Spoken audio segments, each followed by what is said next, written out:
Hello everyone, how are you all? Hope all are doing good. Welcome back to my YouTube channel PhD Digital Maths. Okay so आज से हम लोग sample paper solve करेंगे and sorry बीच में मैंने कोई भी वीडियोस अपलोड नहीं कर पाई थी बिकॉज एक क्लैरिटी नहीं आया था कि एमसीक्यू होगा या सब्जेक्टिव होगा. So I was just waiting for the CBSE sample paper. सो उसका एक बार रिलीज हो जाएगा.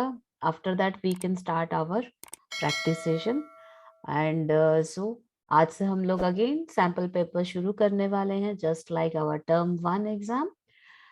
तो आप लोग भी मेरे साथ कीजिएगा and we have a lot of time now because अभी अभी रिलीज हुआ है.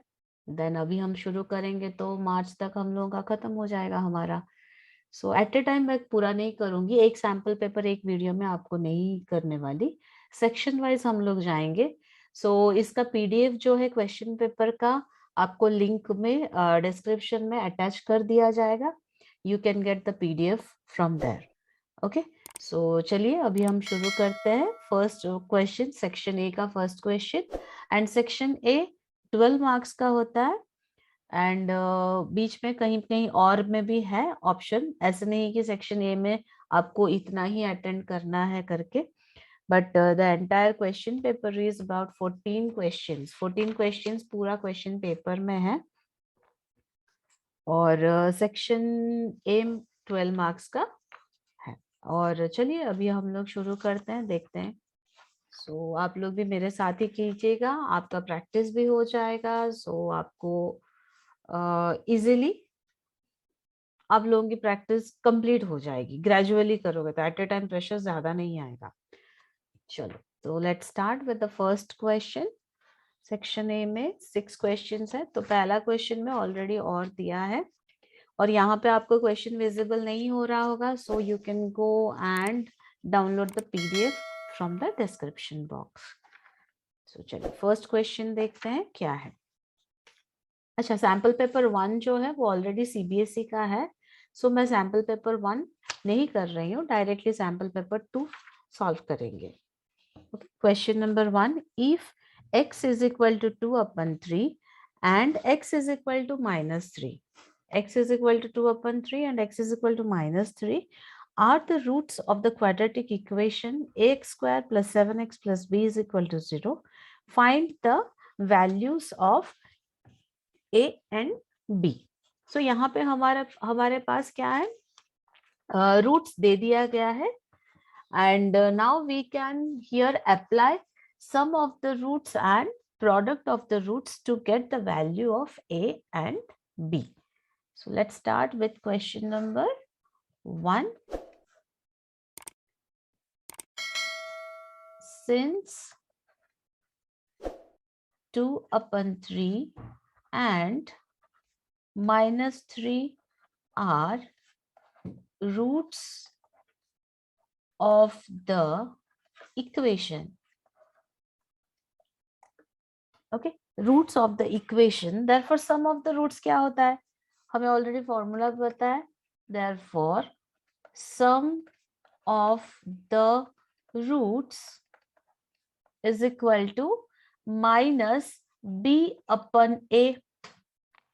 सो यहाँ पे b अपन a क्या है हम देखते हैं. इक्वेशन क्या दिया है, ax square plus 7x plus b. okay, so here equation is ax square plus 7x plus b is equal to 0. so यहाँ पे a की जगह पे a ही है, b की जगह पे क्या है 7 and c की जगह पे b है. so we will put the values here. okay, so यहाँ पे हम लोग डालते हैं sum of the roots and sum of the roots usually क्या होता है, हमारा ये टर्म जो है ये सम ऑफ द रूट्स है. So 2 upon 3 plus minus 3 is equal to minus 7 upon a. Sum of the roots, दोनों रूट्स दिया है, दोनों रूट्स का sum is equal to minus b upon a, that means minus 7 upon a. Now we will solve this one. So here take LCM and you can add 2, and this will be your 2 minus 9 upon 3 is equal to minus 7 upon A. Excuse me. Minus 7 upon 3 is equal to minus 7 upon A. Then what is the value of A? A is equal to 3. एक हमें मिल गया. Now we will find out how to find out B. Another one is the product of the zeros are also there. So we will apply that one. Now product of the zeros, what is the formula? Product of zeros. That means roots. So product of the zeros क्या होता है? C upon A. C excuse me. C upon A. So नीचे लिखती हूँ product of the zeros अभी 2/3 multiply by -3 दो zeros का product is equal to C/A. यहाँ पे C क्या है? कांस्टेंट टर्म क्या है? B है. देखो यहाँ पे C is equal to B लिखा है हमने. सो B/A. A की जगह पे डायरेक्टली हम लोग 3 डालेंगे बिकॉज A का वैल्यू हमें मिल गया है. नाउ 3 कैंसिल हो गया है. -2 is equal to B/3 and 3 multiply होगा -6 is equal to B. So B का वैल्यू कितना आया? -6 and A का वैल्यू आया -3. So children ये हमारा सब्जेक्टिव है. So don't forget the steps which are most important part.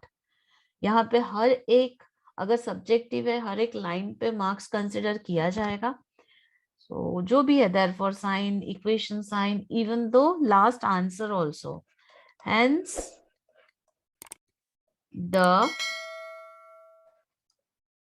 respective values of A and B are 3 and -6. Fine. This is the solution. And how much marks it consists 2 marks. यहाँ पे देखो 2 marks का है question. Okay, 2 marks का question है. So आपको line by line लिखना है.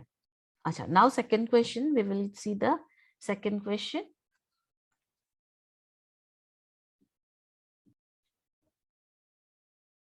Question number 1 का ही और है, solve for x. Okay, solve for x. Sorry, x का वैल्यू निकालना है. So first write down the question. 2x plus 9 under root, this will come under root 2x plus 9 plus x. x के नीचे under root नहीं है. Okay, is equal to 13. So what we will do? Under root 2x plus 9. LHS का x को हम लेके जाएंगे RHS में. 13 minus x. Okay, so यहाँ का जो स्क्वायर रूट है इधर अंडर रूट है तो इधर क्या हो जाएगा? स्क्वायर हो जाएगा. 2x plus 9 is equal to 13 minus x whole square. Now we will apply which formula? A minus B whole square formula. Okay, so यहाँ पे आपको लिखना एक चीज है ब्रैकेट में, squaring both sides. See children, each and every line is important. So don't, and each and every point also. Squaring both sides. And why? And try to write the reasons. Now 2x plus 9 is equal to 169 minus 26x plus x square.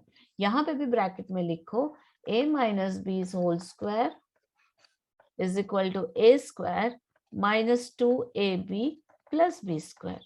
जितना clear रहेगा आपका paper उतना easy रहेगा. Even though जो checking करते हैं teachers उनके लिए इजी रहेगा एंड आपको मार्क्स भी उस हिसाब से मिल जाएगा. सो 2x 26x को हम लोग LHS में लेके आते हैं plus 26x is equal to 169 minus 9 plus x square. So here it will be 28x is equal to 160 plus x square. ठीक है, अभी 28x को RHS में लेके चले जाते हैं. So I am writing like this. तो कंफ्यूजन आपको भी नहीं होगा. क्यों करना है, हमें एक इक्वेशन में फॉर्म करना है, उसे करने के बाद मिडिल टर्म स्प्लिटिंग करना है. Now x square minus 28x plus 160 is equal to 0. Okay, जो 28 को मैंने LHS में लेके चली गई -28. Now find out any two terms जिनको मल्टीप्लाई करेंगे तो 160 आना चाहिए एंड प्लस माइनस करेंगे तो -28.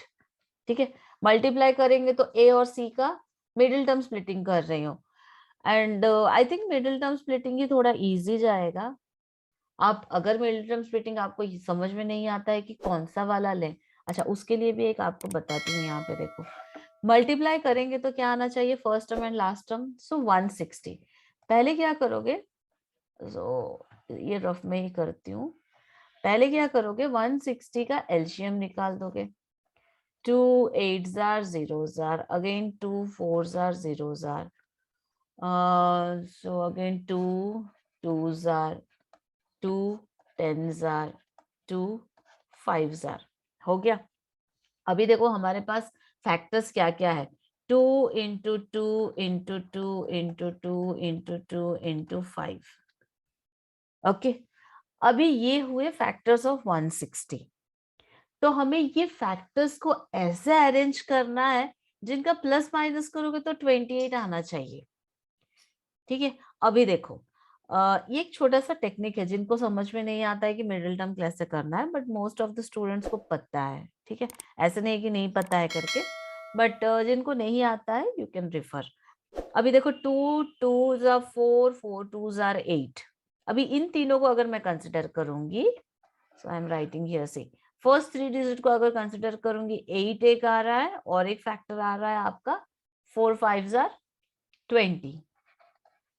अच्छा, 20 और 8 के बीच में रिलेशन है 28 का. Yes of course, 20 plus 8 is equal to 28. देखा. सो पहले क्या करोगे, स्टेप बाय स्टेप भी कर पाओगे. पहले इन दोनों को कंसिडर करोगे तो 4 आएगा. ये सबको कंसिडर करोगे तो कितना आता है, 8 5s are 40. 4 और 40 के बीच में कोई रिलेशन नहीं है फॉर 28. सो ये कैंसिल हो गया. तो we will move to the another number. So 2 2 2 that is 8 and another is 20. 20 और 8 का रिलेशन है. So here we will write down x square minus 20x minus 8x plus 160. हर वक्त यहाँ पे साइंस देखो, whenever you are doing middle term splitting, see multiply करते वक्त कौन सी साइन आना चाहिए, प्लस 160 आना चाहिए एंड प्लस माइनस करते वक्त -28 आना चाहिए. तो अगर 20 और 8 को प्लस करेंगे माइनस आना चाहिए, तो क्या होगा, दोनों डिजिट के पहले माइनस होना चाहिए. अभी कॉमन लेते हैं x, x minus 20, minus 8 common लेंगे तो x माइनस 20. अभी और एक डाउट आ सकता है आपको, प्लस 160 है तो -20 क्यों लिया आपने. तो आगे माइनस है, हमने -8 कॉमन लिया. If you will open the bracket, what will you get? -20 -8 -20, it will be plus 60. So again x minus 20 common ले लिया. Now x minus 8 is equal to 0. Then what is the values of x are? So therefore x is equal to 20 और एक 8. So this is our final answer. Okay. So first का दोनों question हमने solve कर दिया है. Question number 2, the mean of 8 numbers is 23. One more number is added to it. The new mean reduced to 22. Find the number added. Okay. So 8 numbers का mean हमारे पास है. According to the formula, what is the formula of the mean, finding the mean? So first we will write that mean of 8 numbers is equal to क्या होता है, sum of 8 numbers upon 8. This is the formula of the mean. Okay. So here mean of the 8 numbers is given 23 is equal to sum of the 8 numbers हमारे पास नहीं है, so हमें वो निकालना है sum of 8 numbers upon 8. so वो कैसे निकलेगा? 23 मल्टीप्लाई बाय 8 करेंगे, sum of 8 numbers. So this will be our 184. 184 is equal to sum of 8 numbers. हो गया, एक मिला अभी. So वो next line पे बोला है one more number is added to it. किसमें? sum में. Let the newly added number be x. Let the newly added number is equal to x. Then the new mean reduced to 22. So पहले जो 23 था वो reduce होके 22 पे आ जाएगा. So sum of 9 numbers निकालना है अभी, क्योंकि एक नंबर ऐड होगा तो definitely sum of 9 numbers आ जाएंगे. Then mean of the 9 number क्या होता है देखते हैं पहले. Sum of 9 numbers is equal to 184 plus x, क्योंकि x ऐड हुआ है. Therefore mean of 9 numbers is equal to sum of 9 numbers 184 plus x upon 9, जो कि फॉर्मूला हमारा है sum of the numbers अपन जितने numbers हैं वो. Now this is also given, mean of the 9 numbers are also given, that is 22 is equal to 184 plus x upon 9. अभी solve करके we can find x from here. 22 multiplied by 9 is equal to 184 plus x. So this is your 198, 184 plus x. 198 minus 184 is equal to x. Therefore, what is the value of x? X is equal to 14.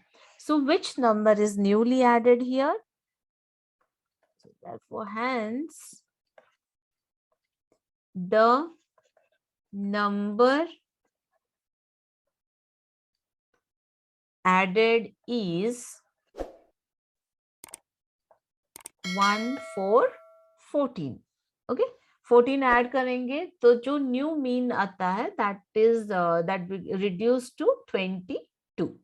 Question number 3 is, in the given figure, AB is the chord of the circle and AOC is the diameter of the circle such that ACB is equal to 40. If AT is the tangent to the circle at the point A, find BAT. Okay, हमें ये find करना है, BAT find करना है. ठीक है, so given क्या है? First we will write down that given angle ACB is equal to 40 degree. Okay, ये given है. Since angle in a semicircle is a right angle, ये हमें पता है according to the theorems. एक बार theorems देखो, वहां पे already है. सेमीसर्कल में जो भी एंगल है वो 90 डिग्री होता है. Therefore यहाँ पे सेमीसर्कल में कौन सा है? बी एंगल है. So it will be your 90 degree. But ये लिखना है आपको, ठीक है? Since angle in a semicircle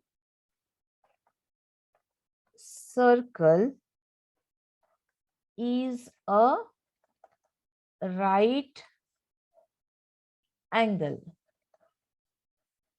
So therefore कौन सा एंगल होगा? Therefore ABC is equal to 90 degree.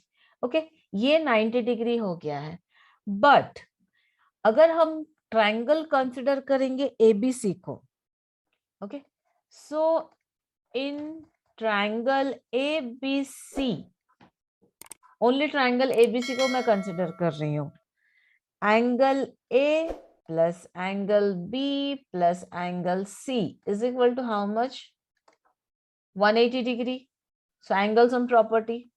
Now A हमें पता नहीं है. ए मतलब देखो यहाँ पे यही है ए, मैं नीचे का ए नहीं बोल रही हूँ, इसीलिए मैंने पूरा मेंशन किया है in triangle ABC. Triangle ABC में A plus B plus C is equal to 180 degree, but we don't know how much A. B हम वैल्यू डाल देंगे 90 plus C is given 40 is equal to 180 degree. Therefore A का क्या आएगा value? A is equal to 90 plus 40 130, 180 से 130 जाएगा तो 50. ठीक है. सो ए का वैल्यू हमें निकल गया, बट ये ए क्या है? B A C is equal to 50 degree. मैंने इसीलिए पूरा लिखा है देखो. Now O A T is equal to कितना है? ओ ए टी और L C A T is equal to कितना है? 90 degree. The reason is tangent perpendicular to radius. Okay, so यहाँ पे रीजन में लिखना है tangent perpendicular to radius. Now OAB plus BAT is equal to how much? 90 degree. अच्छा, OAB कितना है? OAB 50 डिग्री, बिकॉज हमने CAB निकाला है ना, देखो BAC निकाला है ना, तो ये डालना है यहाँ पे. So 50 degree plus BAT is equal to 90 degree.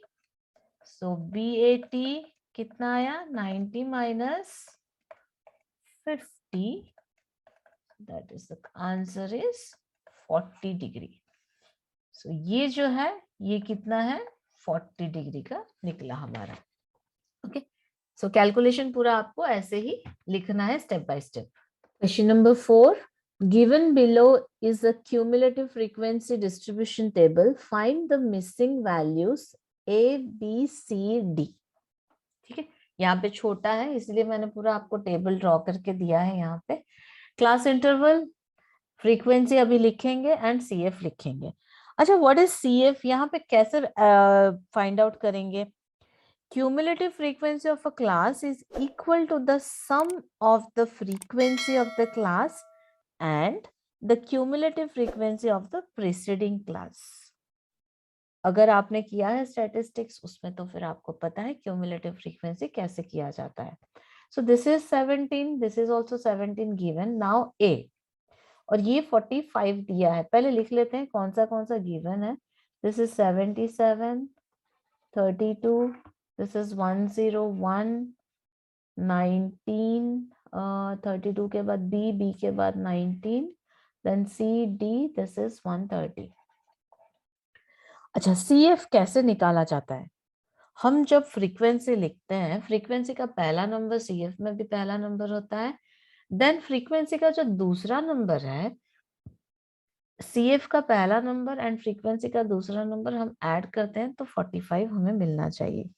तो यहाँ पे क्या करेंगे हम? A is equal to 45 minus 17 is equal to 28. So A का वैल्यू कितना आया? 28 आ गया. हो गया, तो A का मिल गया. नाउ B यहाँ पे है तो B is equal to, B क्या होगा? 101 है तो 101 माइनस कितना है? 77 इज इक्वल टू 24. B का वैल्यू भी 24 निकल गया. Now C this is C. अभी C को ऐड करना है. क्या क्या ऐड करना है? 101 प्लस 19. मैंने आपको बोला ऐसा क्रॉस ऐड करते जाना है हमें.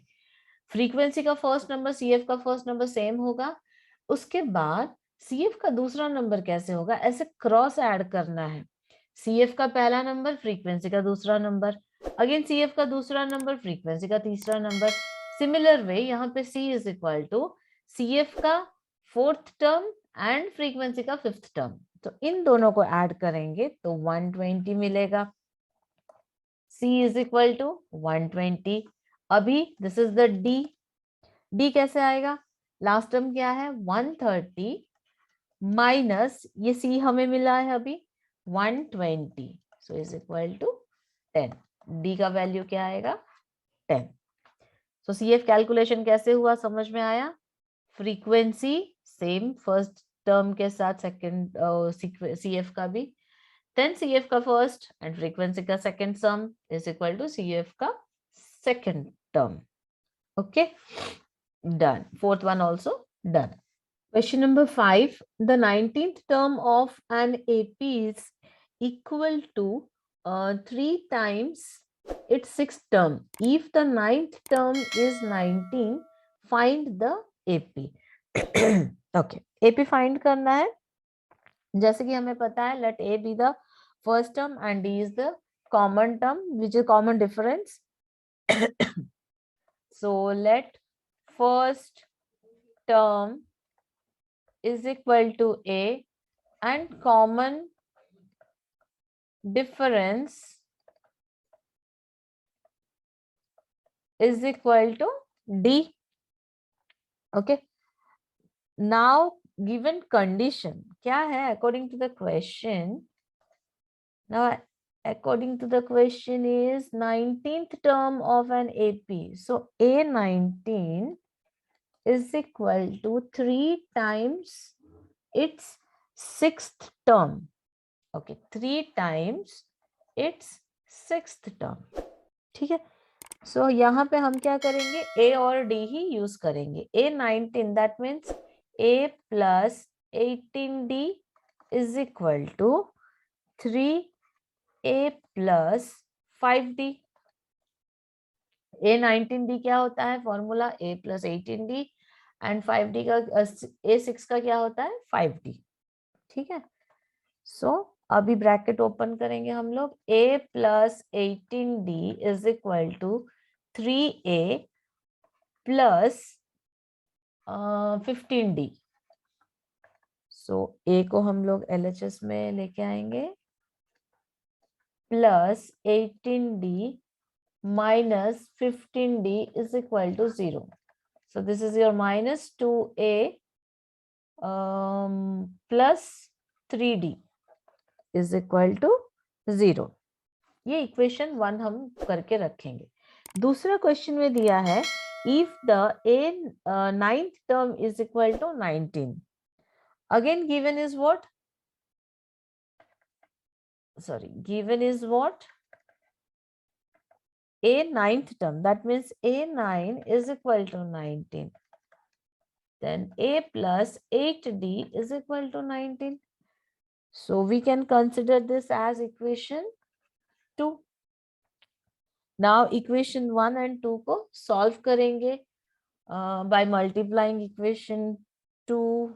Yes, equation 1 elimination में करने वाली हूँ। equation 1 multiplied by 1 that is minus 2A plus 3D is equal to 0. equation 2 multiply by 2, यहाँ पे क्या होगा? 2A plus 16D is equal to 38. Now by adding both the equation, because already एक negative एक पॉजिटिव है तो subtraction की जरूरत नहीं है। Minus 2A plus 2A cancel हो गया, so here it is 19D is equal to 38, then D is equal to 2. D का वैल्यू पता चला। Now we will put it in the any equation and you will get A plus 8D is equal to 19. So D का value put करेंगे। A is equal to 8 2s are 16, 19 minus 16, so A का value कितना आया? 3। A का value 3 आया। यहाँ पे एक है, यहाँ पे एक है। अभी हमें क्या करना है? AP लिखना है। अच्छा चिल्ड्रन, यहाँ पे लिख रही हूँ। So the AP इज, क्या होगा first term 3, second term difference is 2, then 3 plus 2, that is 5, 7, 9, so on. So this is the required AP. Fine. Question number 6. Question number 6 में again 2 questions है और में दिया है if the TSA of a solid hemisphere is 462 cm square, find its volume. Use pi is equal to 22/7. Okay, what is the formula of TSA of the hemisphere? Formula is 3 pi r square. ठीक है, so we will write down here. तो जब भी अगर आप जो ले रहे हो कंसिडर कर रहे हो आर या कुछ भी रेडियस के लिए, वो लिखना है let the radius of hemisphere be RCM, given is what? TSA of hemisphere is equal to 462 cm square. So what is the formula of TSA of the hemisphere? 3 pi r square is equal to 462. Okay, so now we will simplify this by putting the value of pi. 3 multiplied by 22/7 multiplied by r square is equal to 462. So r square is equal to 462 multiplied by 7/22 into 3. So you will get after simplification 49. So therefore, what is the r? R is equal to plus minus 7, but we won't consider minus. So answer is 7. Now volume of the hemisphere. Now volume of hemisphere. What is the formula, children? So यहाँ पे जो है ये lesson में पूरा formulas by heart हो जाना चाहिए आप लोगों को. ओके, फॉर्मूलाज इतने अच्छे से बाय हार्ट होना चाहिए कि इमिडिएटली याद आ जाए जैसे. सो कैसे होगा फॉर्मूला बाय हार्ट? लर्न करने से तो नहीं होता है, तो सॉल्व करने से होता है. जितना प्रैक्टिस करोगे सम्स का, करते करते करते करते. बट आई सजेस्ट आप लोग ऐसे ही साइड में फॉर्मूलाज रखो, मना नहीं कर रही हूँ. बट क्या होता है, जितना आप करते रहोगे फॉर्मूलाज कितनी बार देखोगे? प्रैक्टिस मेक्स परफेक्ट, यही पे है. जितना आप देखोगे उतना फॉर्मूलाज आपको याद रह जाएगा. Okay, 2/3 multiply 22/7. What is the value of r? That is 7. 7 into 7 into 7. So after simplification, तो ये 7 7s हो गया बस. You will get answer in point 718.67 cm3. Okay, this is your volume of the hemisphere. Let me check once again. क्योंकि ये point में जब आ रहा है ना चिल्ड्रन, 1-2 बार तो आप लोग करेक्शन कर ही लेना, मतलब वेरीफाई कर लेना. कभी कभी क्या होता है, थोड़ा बहुत गलत भी हो सकता है, ऐसे नहीं कि हाँ एग्जैक्टली 718.666667 आया, then we can consider that 67. Okay, मैंने अभी कैलकुलेटर में चेक किया है, इतने भी मतलब फास्ट कैलकुलेशन नहीं होता है. So just I have cross checked in the calculator. Okay, ये हो गया 6th का फर्स्ट वाला. Now we will go to the next question. Okay, so अच्छा, यहाँ पे एक जो TS ऑफ द हेमिस्फीयर है, सो मैंने जो 3 पाई r स्क्वायर लिखा है, सो उसको आप लोग CSA of the hemisphere plus area of the base, area of base of hemisphere which is 2 pi r square आपका CSA है, plus pi r square base है, तो TSA ऑफ द हेमिस्फीयर हो गया. ठीक है, नाउ अभी हम लोग नेक्स्ट क्वेश्चन देखेंगे, वो भी सरफेस एरिया का ही है. देखो, सरफेस एरिया के और में सरफेस एरिया का ही क्वेश्चन आ रहा है, so don't worry about that. Now question is Rakesh, a student of class 10, kept together two cubes. चलो अभी ड्रॉ करते हैं, वो टू क्यूब्स का है, टू क्यूब्स यहाँ पे ड्रॉ करते हैं. This is one cube. So इतना परफेक्ट नहीं आएगा, but it's okay, you can refer. ठीक है. समझ में आया तो काफी है. ये हुआ दो क्यूब. अभी ये थोड़ा टिल्ट होना चाहिए. नाउ यहाँ पे. ठीक है. चल हो गया, दो क्यूब्स का हमने मर्ज कर लिया. तो ये कितना होगा, ये 5 होगा, ये भी 5 होगा. तो ये यहां से यहाँ 5 होगा, यहां से यहाँ 5 होगा. सो एंटायर कितना होगा, 10 हो जाएगा. अच्छा, जब दो क्यूब मर्ज करते हैं, the new solid figure is which figure, that is cuboid. When two cubes of the edges 5 centimeter each are joined together side by side, a cuboid is formed whose dimension is 10, 5, 5. Okay, so हम लोग अभी वही लिखेंगे. The resulted cuboid, you can say, when two cubes of edges, यहाँ पे question में भी देखो edges join बोला है, 5 centimeter each are joining together side by side. So resulted cuboid is the new figure which is the solid shape form this cuboid. So यहाँ पे हम लिखेंगे a cuboid formed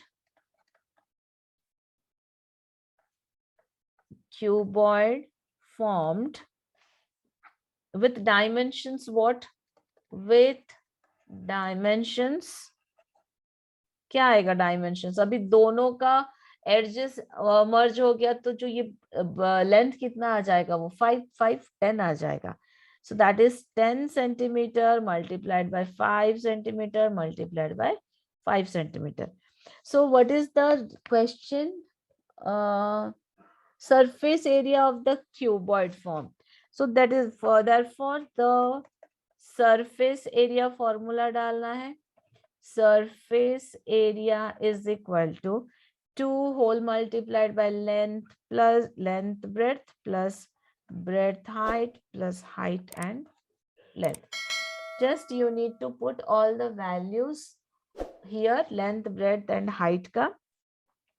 2 10 multiplied by 5 plus 5 multiplied by 5 plus 5 multiplied by 10. 2, this is your 50 plus 25 plus 50. So आपको कितना हुआ, 2 multiplied by 125, 250 cm square. So your answer is 250 cm square. Okay, so section A is done. पूरा कर दिया हमने, section A complete कर दिया. सो अभी एक एक सेशन में हम लोग एक एक सेक्शन वाइज जाएंगे. ज्यादा जोड़ जल्दी जल्दी खत्म नहीं करने की जरूरत नहीं है. अगर उतना उतना भी डेली बेसिस पे करोगे then that is more than enough children. Just you have to be in touch every day. Maths ऐसी चीज है कि आपको every day प्रैक्टिस तो जरूरत है. अगर आप इतना करके डेली बेसिस पे फॉर्मूला ओवरलुक करोगे, फॉर्मूला रिवाइज करोगे, then it can be helpful to you. Done?